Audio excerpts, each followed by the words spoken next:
Universal News TV, votre chaîne d'information la plus crédible. Depuis des siècles, les pays africains ont été confrontés à une histoire marquée par la colonisation et l'exploitation de leurs ressources naturelles.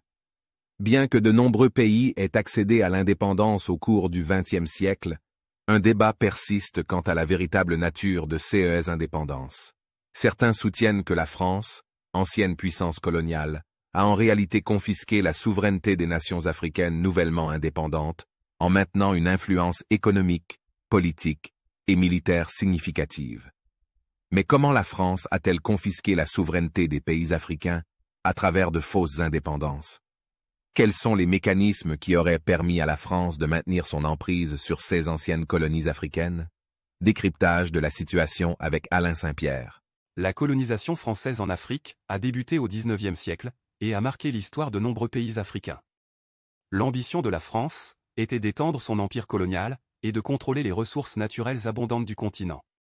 Après des décennies de domination coloniale, plusieurs pays africains ont commencé à revendiquer leur indépendance au lendemain de la Seconde Guerre mondiale. Parlons de l'émergence des fausses indépendances. Les années 1960 ont été marquées par une vague de décolonisation en Afrique, au cours de laquelle de nombreux pays ont obtenu leur indépendance vis-à-vis de la France.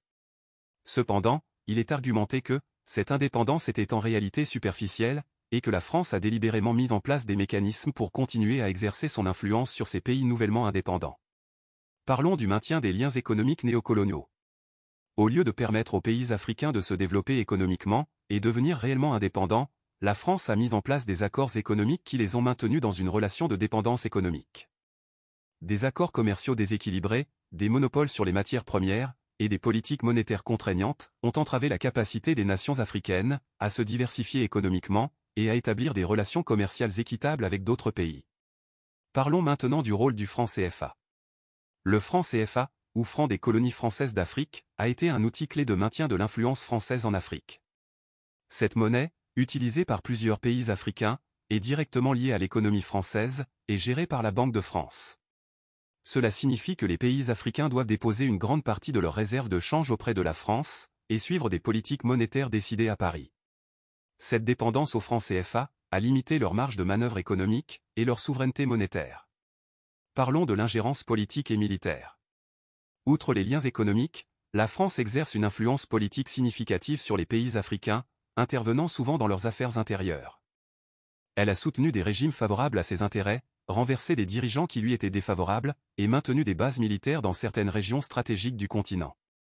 Cette ingérence politique a entravé le développement de la démocratie et la souveraineté politique des nations africaines. Pour conclure, les critiques soutiennent que la France a utilisé des tactiques insidieuses pour conserver son influence et ses intérêts en Afrique, même après que les pays aient officiellement accédé à l'indépendance. Ces fausses indépendances ont eu des conséquences durables sur le développement économique, politique et social des nations africaines, entravant leur capacité à s'épanouir pleinement en tant qu'État souverain.